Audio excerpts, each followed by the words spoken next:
America, Israel और Iran की लड़ाई में सिर्फ ये तीन देश ही जो है वो नहीं, ये तबाही के मुकाम पर, मुहान पर अब सिर्फ ये तीन देश ही नहीं बल्कि मिडल ईस्ट, खाड़ी के देश और खाड़ी के देश के अलावा भी अलग कई देश जो हैं अब तबाही के मुहान पर खड़े हैं।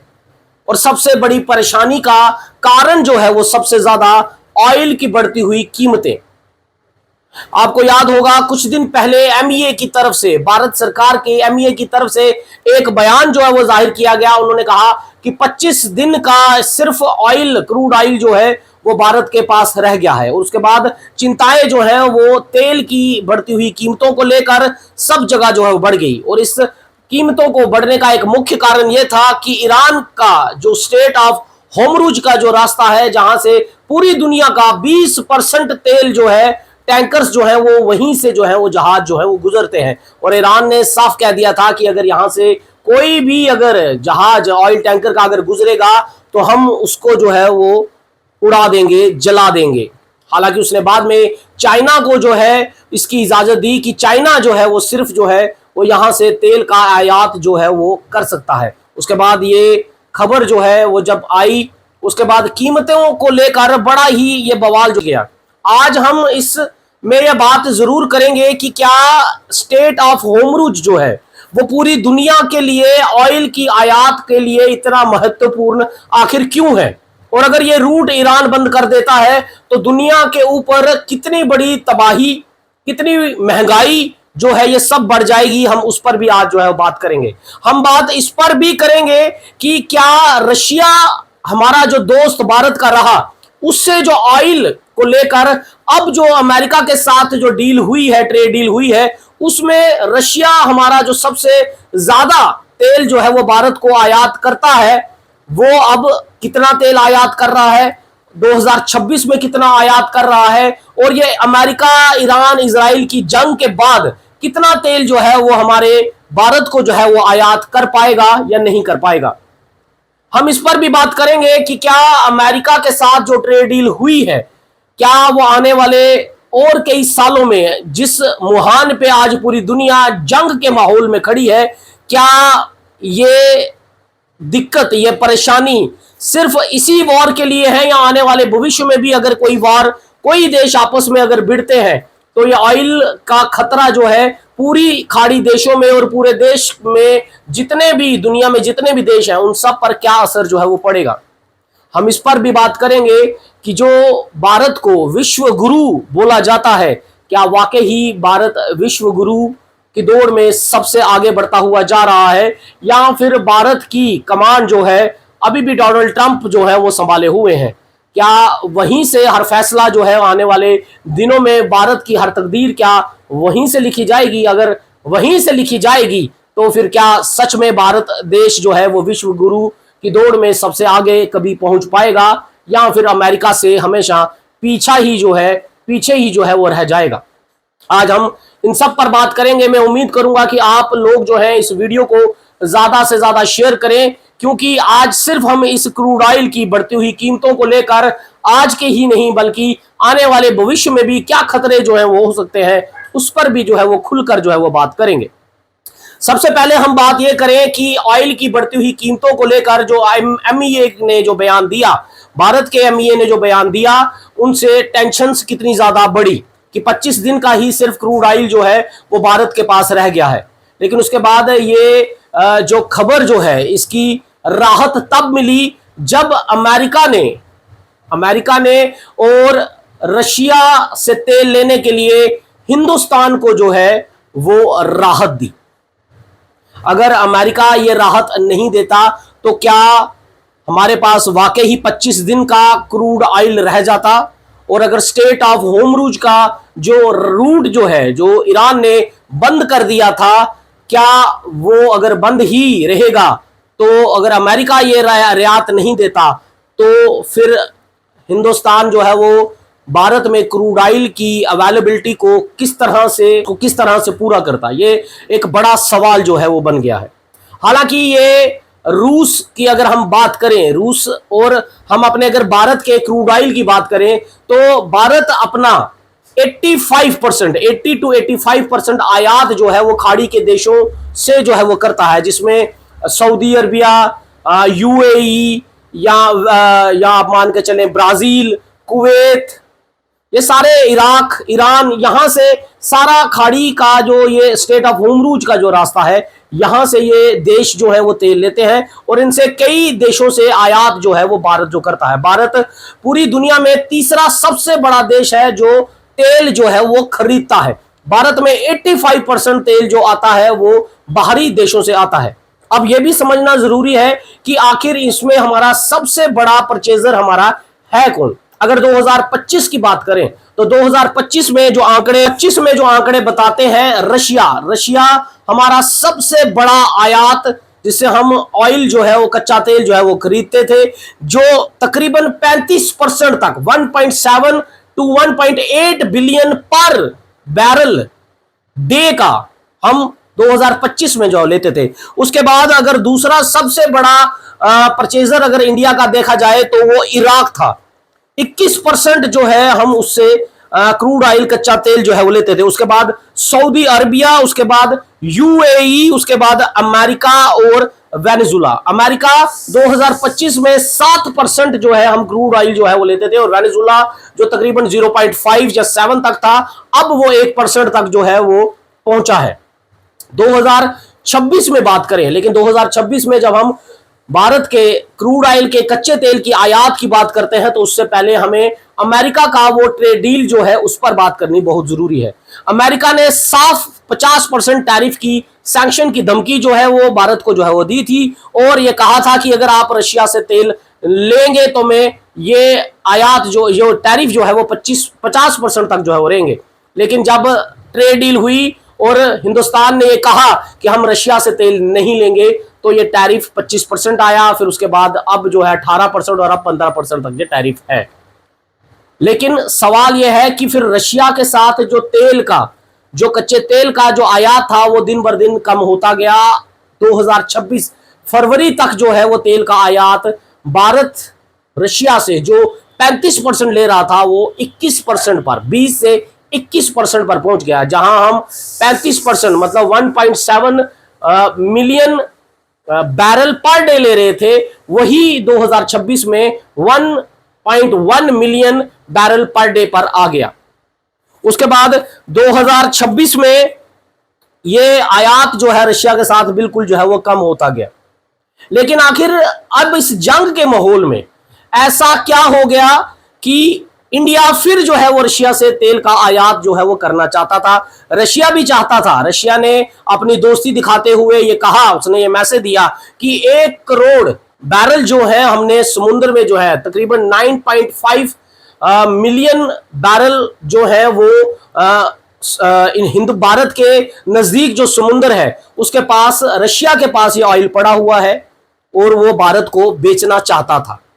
लेकिन भारत ने विश्व गुरु की जो बात की कि हम हर अपना फैसला जो है वो खुद जो है वो कर सकते हैं, हम सबसे तेज से बढ़ती हुई अर्थव्यवस्था है और हमें अपना फैसला जो है वो खुद लेना आता है, हमें अंतरराष्ट्रीय लेवल पर कोई भी जो है वो प्रेशर नहीं कर सकता। लेकिन ट्रेड डील में जो प्रेशर था वो सारी दुनिया ने जो है वो देखा है, और तब तक इंडिया का तब तक कोई ऐसा बयान सामने नहीं आया कि हम रशिया से तेल ले सकते हैं। हालांकि इंडिया ये सारी कोशिश कर रहा था, भारत ये सारी कोशिश कर रहा था कि हम कहीं और देशों से जो है वो तेल की आयात जो है वो कोशिश करें कि वहां से परचेज करें, और जो मुश्किल दौर जो है इस जंग के माहौल में है उसको जो है वो कम करने की कोशिश करें। लेकिन जब तक अमेरिका से राहत जो है वो नहीं मिली, आप ये सोचिए, जो हम विश्व गुरु की बात कर रहे हैं, हम ये कह रहे हैं कि हम पूरा किसी का भी इंटरनेशनल प्रेशर जो है हम दबाव बनाने का वो दम रखते हैं, हम पर कोई दबाव जो है वो नहीं बना सकता। लेकिन जब तक अमेरिका से इजाजत नहीं मिली, जब तक इजाजत राहत नहीं मिली, जब तक अमेरिका के वित्त मंत्री स्कॉट बेसेंट ये नहीं कहा कि हिंदुस्तान, भारत सबसे बड़ा लोकतंत्र देश, सबसे बड़ी उभरती हुई अर्थव्यवस्था और तीसरे नंबर का आयात जो है हम कर रहे हैं क्रूड ऑयल का, आप ये सोचिए, परचेजर हैं हम पूरी दुनिया का। अमेरिका के बोलने पर अमेरिका ने वित्त मंत्री ने, स्कॉट बेसेंट ने ये बोला कि 30 दिन की रियायत जो है वो अमेरिका जो है वो भारत को रशिया से तेल खरीदने के लिए दे रही है। अब मैं जनता आपसे सवाल ये पूछना चाहता हूं, ये कैसा विश्व गुरु है जिसका फैसला अमेरिका में बैठा हुआ डोनाल्ड ट्रंप करेगा? क्या डोनाल्ड ट्रंप कहेगा कि हम तेल किससे खरीदेंगे, हम रशिया से खरीदेंगे या नहीं खरीदेंगे, हम इराक से खरीदें, ईरान से खरीदें? यह फैसला क्या भारत की सरकार को करना चाहिए, भारत के प्रधानमंत्री को करना चाहिए? भारत की उस अर्थव्यवस्था, बढ़ती हुई अर्थव्यवस्था, उस विश्व गुरु को कहने वाले लोगों को यह समझना पड़ेगा कि क्या हम आज ये सवाल पूरा भारत जो है ये पूछ रहा है। वो अर्नब गोस्वामी जी कहते हैं ना, पूछता है भारत। आज पूरा भारत ये पूछ रहा है कि भारत आखिर कैसा ऐसा विश्व गुरु है जिसका फैसला जो है वो डोनाल्ड ट्रंप करेगा। डोनाल्ड ट्रंप बताएगा कि 30 दिन की रियायत जो है वो रशिया से वो तेल खरीद सकता है, और उसके बाद ये तेल का जो परचेसिंग का जो मामला है, अब हिंदुस्तान जो है वो रशिया से जो है अगले 30 दिन तक जो है वो तेल खरीदेगा। अब सवाल यहां जो मैंने बताया विश्व गुरु का, ये तो आप लोगों को समझना है कि क्या भारत, हम चाहते हैं हमारा भारत, हमें नाज है अपने भारत पर, हम मर मिटना जानते हैं अपने भारत पर, लेकिन ये कैसा विश्व गुरु है जिसका फैसला जो है डोनाल्ड ट्रंप जो है वो करेगा? क्या ऐसे हम विश्व गुरु बनेंगे कि हम तेजी से बढ़ती हुई अर्थव्यवस्था, हमारा फैसला, हमारे देश का अंदरूनी फैसला, हमारे किचन में गैस कमी हो रही है, हमारे भारत देश की जनता के पास पेट्रोल डीजल रेट बढ़ रहा है, हमारे पास कमी हो रही है पेट्रोल डीजल की, उसका फैसला हम ना कर बल्कि अगर रशिया हमारा सबसे बड़ा, हम उससे सबसे ज्यादा तेल जो है वो खरीदते हैं, आज उससे तेल खरीदने के लिए हमें डोनाल्ड ट्रंप से इजाजत की जरूरत है। अमेरिका बताएगा कि हम तेल किससे खरीदेंगे। कल को अमेरिका 30 दिन, ये जंग अगर 30 दिन से ज्यादा चल गई, मान के चले ये जंग 6 महीने चल गई, हमने रशिया और यूक्रेन की जंग देखी थी जहां पर रशिया ये कहता था कि मैं 3 दिन के अंदर जो है वो यूक्रेन को हरा दूंगा। आज तकरीबन 4 साल जो है वो बीतने वाले हैं, रशिया यूक्रेन की जंग जो है वो चल रही है, और ईरान जिस तरह से जंग का पलटवार कर रहा है, वो लंबी जंग की तैयारी जो है वो कर बैठा है। अगर 30 दिन छोड़ दीजिए, अगर ये जंग 6 महीने चल पड़ी, तो क्या 30 दिन बाद डोनाल्ड ट्रंप फिर इजाजत जो है, हमारी भारत सरकार फिर डोनाल्ड ट्रंप से पूछेगी कि हमें तेल रशिया से लेना है या नहीं लेना है, हम लेंगे या नहीं लेंगे, हम किससे खरीदेंगे, हम रशिया से छोड़कर सऊदी अरबिया से खरीदेंगे या इराक से खरीदेंगे या ईरान से खरीदेंगे या यूएई से खरीदेंगे? यह फैसला अमेरिका में बैठा हुआ डोनाल्ड ट्रंप करके हमें बताएगा। क्या इसी तरह से हम विश्व गुरु जो है बनने वाले हैं जिसके फैसले अमेरिका में बैठी हुई सरकार करेगी?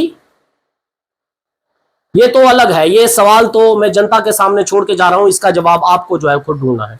सबसे बड़ा अहम सवाल अब ये है, क्योंकि ये भी समझना जो है वो जरूरी है कि जो स्ट्रेट ऑफ होमरूज जो रूट है, जहां से खाड़ी देशों का मैक्सिमम जो है आयात जो है वो उसी रूट से जो है होता है। अगर रशिया से भी हम तेल ले लेते हैं और ये जंग अगर आगे चलती है, और अगर ईरान स्ट्रेट ऑफ होमरूज का रूट कल को फिर बंद कर देता है या ये कंप्लीटली जो है वो बंद कर देता है, तो पूरी दुनिया में क्रूड ऑयल की कितनी ज्यादा किल्लत हो जाएगी, पूरी दुनिया में तबाही का मंजर क्या होगा, इसका अंदाजा भी जो है हम लोग नहीं कर सकते। ये जंग और आने वाले मुहान पे जो दुनिया खड़ी है, सिर्फ यही जंग नहीं कि अमेरिका इजराइल और ईरान जंग के माहौल में है, कल को कोई और देश भी जो है वो जंग के माहौल में हो सकते हैं, कल को ईरान किसी और देश के साथ भी जो है वो जंग के माहौल में हो सकता है। तब भी अगर वो स्टेट ऑफ होमरूज का रूट बंद कर देता है, या कभी जिंदगी में कभी अगर आप ये इमेजिन करके सोचें कि ये स्टेट ऑफ होमरूज का रूट जो है ईरान अगर परमानेंटली बंद कर देता है, पूरी दुनिया में तो तबाही तो होगी, लेकिन भारत की तबाही कितनी होगी उस समय, आप ये सोचिए। भारत का 85% आयात जो होता है वो उसी आयात जो खाड़ी देश जो है, हालांकि दुनिया का 20% उसी रूट से होता है, लेकिन अगर भारत का देखें, उसी रूट से सऊदी अरबिया का भी टैंकर्स जो है वो जहाज के जो गुजरते हैं, उसी रूट से कुवैत के जहाज भी जो गुजरते हैं, उसी रूट से इराक के जहाज भी जो गुजरते हैं, उसी रूट से यूनाइटेड अरब एमिरेट्स के जहाज भी जो है वो गुजरते हैं, उसी रूट से वेनेजुला के भी जहाज जो है वो गुजरते हैं। ब्राजील के, नाइजीरिया के, ईरान के, ये सब जहाजों अगर वो रूट बंद हो जाए तो आपसे सोचिए दुनिया का मंजर क्या होगा। ट्रांसपोर्ट कितना ज्यादा महंगा हो जाएगा, प्रोडक्शन कॉस्ट कितनी ज्यादा महंगी हो जाएगी, महंगाई कितनी ज्यादा बढ़ जाएगी। और सबसे बड़ा खतरा, कोई भी लोग उस जगह पर अपना जहाज उतारने के लिए तैयार जो है वो नहीं होंगे। और हर समय उस रूट पर हमेशा इन जहाजों पर अटैक होने का, हमला होने का डर जो है वो हमेशा जो है वो बना पड़ेगा। इन जहाजों का इंश्योरेंस जो अमाउंट है वो कितना ज्यादा हाइक हो जाएगा। ये सब असर जो है वो हम पर, भारत पर सबसे ज्यादा जो है वो बढ़ेगा। लेकिन भारत इस पर क्या कर सकता है? अगर ईरान जैसे दोस्त के साथ जब खामनाई की मृत्यु हुई, भारत सरकार ने उस पर कोई बयान जो है वो नहीं बोला, चुप्पी तक जो है वो साधी रही। भारत सरकार ने तब भी कोई बयान नहीं दिया जब मिनाब के अंदर 165 बच्चों को इजराइल के अटैक में जो है वो मौत जो है हो गई। भारत सरकार ने तब भी कोई बयान नहीं दिया। भारत सरकार ने तब भी कोई बयान नहीं दिया जब हिंद महासागर के अंदर ईरान का IFR 2026 में सबसे मॉडर्न जंगी जहाज, जिसको अमेरिका ने टोरपीडो से जो है उसको डुबो दिया, जिसमें तकरीबन 130 जवान जो है, 130 से ज्यादा जवान जो है उसमें सवार थे, जिनमें से 87 लोगों की मृत्यु हो गई। 78 लोग जो है वो जिनकी लाशें भी शायद कभी जिंदगी में ना मिल पाए। 32 लोग सिर्फ श्रीलंका ने, उनकी नेवल एजेंसी ने जो है वो बचाए। तब भी भारत सरकार ने कोई बयान नहीं दिया। ये तो गनीमत हुई कि विदेश सचिव जो है विक्रम मिस्री, वो दिल्ली के अंदर ईरान के जो एम्बेसी है वहां पर जाकर जो है उन्होंने कंडोलेंस जो है बुक पर जो है वो साइन किए, अपनी श्रद्धांजलि जो है वो खामनाई को दी। ईरान के ऊपर जो हमला हुआ है उसका अभी तक जो है ना ही विदेश मंत्री ने, ना ही भारत सरकार के प्रधानमंत्री नरेंद्र मोदी ने, ईरान पुराना दोस्त जो है वो रहा है, लेकिन ईरान ने फिर भी एक बड़ा बयान जो है वो जारी किया है कि भारत भी अपना जहाज जो है वो स्टेट ऑफ होर्मुज़ से जो है वो क्रॉस कर सकता है। इसके अलावा चाइना और भारत के अलावा कोई भी जहाज अगर उधर से गुजरेगा तो वो उसको शमशान में जो है वो तब्दील जो है वो कर देंगे।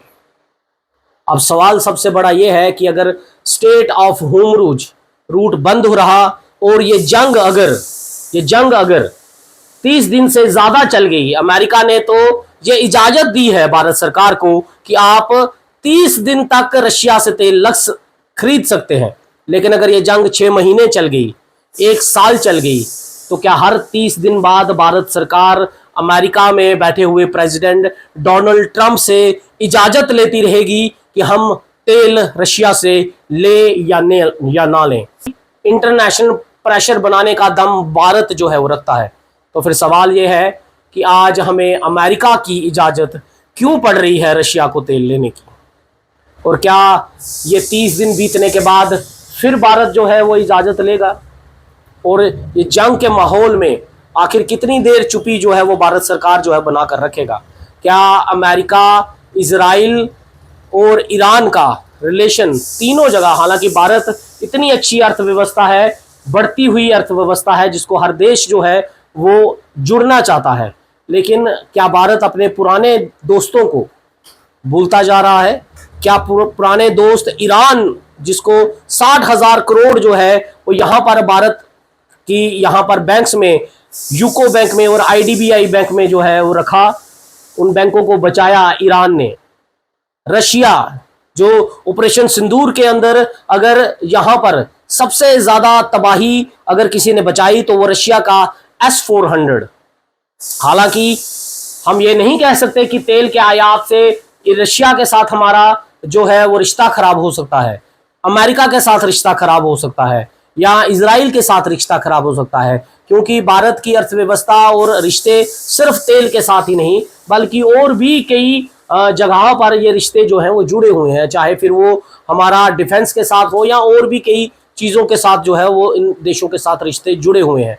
लेकिन सवाल ये है कि क्या जो अमेरिका नया दोस्त बना है, क्या हम अपने पुराने दोस्तों को यहीं छोड़ते जाएंगे? और क्या अमेरिका से ही इजाज़त लेकर अब हम अपनी दोस्ती किससे निभानी है वो अमेरिका बताएगा। और अगर अमेरिका के साथ यस मैन नहीं बने रहे तो फिर भारत के लिए अमेरिका का रुख क्या होगा? अगर 30 दिन बाद भी भारत ने रशिया से तेल खरीदने की कोशिश की तो जो डोनाल्ड ट्रंप ने कहा था कि मैं 25 नहीं 50% टैरिफ लगाऊंगा और निगरानी रहेगी कि आप रशिया से तेल ना खरीदें, ये इजाजत मिली है तो तेल खरीद पा रहे हैं। अगर रशिया को या भारत को इजाजत नहीं दी अमेरिका ने तो फिर, और भारत ने अगर रशिया से तेल लेने की फिर भी कोशिश की तो 50% का टैरिफ जो है वो पड़ेगा, और उससे हमारे भारत देश के कौन कौन सी इंडस्ट्री में जो है, किसानों में, हमारी टेक्सटाइल इंडस्ट्रीज, हमारी गारमेंट इंडस्ट्रीज, हमारी ज्वेलरी इंडस्ट्रीज जो है उनमें कितना कुछ असर पड़ेगा, ये तो आने वाला वक्त ही जो है बताएगा। फिलहाल हम ये उम्मीद करते हैं कि इस जंग के माहौल में जो है तबाही जो मच रही है उसमें आम जनता जो है वो ना पिसे।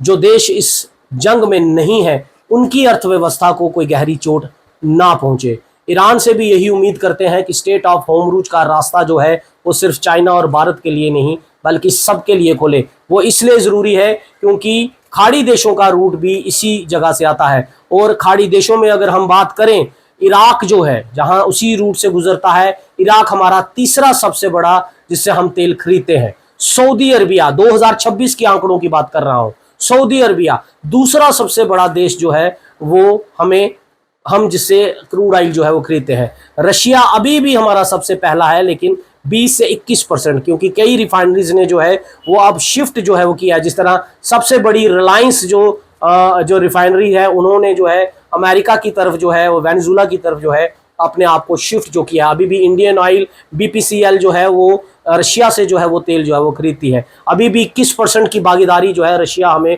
लेकिन आने वाले समय में बढ़ेगी या कम हो जाएगी। और अगर रशिया से आयात हमारी कम हो जाएगी और फिर कभी कहीं जंग के माहौल में देश, दुनिया मुहान जिस जंग के मुहाने पे खड़ी है, फिर कहीं देश दूर होंगे, तब हमारा दोस्त कौन होगा? तब रशिया को हमें तेल बेचने की इजाज़त अमेरिका से लेनी पड़ेगी या फिर हम खुद अपने फैसले ले पाएंगे। पूरी देश की जनता ये वीडियो देखेगी ज़रूर, अपना जवाब ज़रूर दीजिएगा इस सवाल को लेकर, और ज़्यादा से ज़्यादा वीडियो को शेयर भी ज़रूर कीजिएगा। दीजिए मुझे इजाज़त। मेरे वीडियो जर्नलिस्ट अरुण के साथ में हरमीत सिंह। जय हिंद।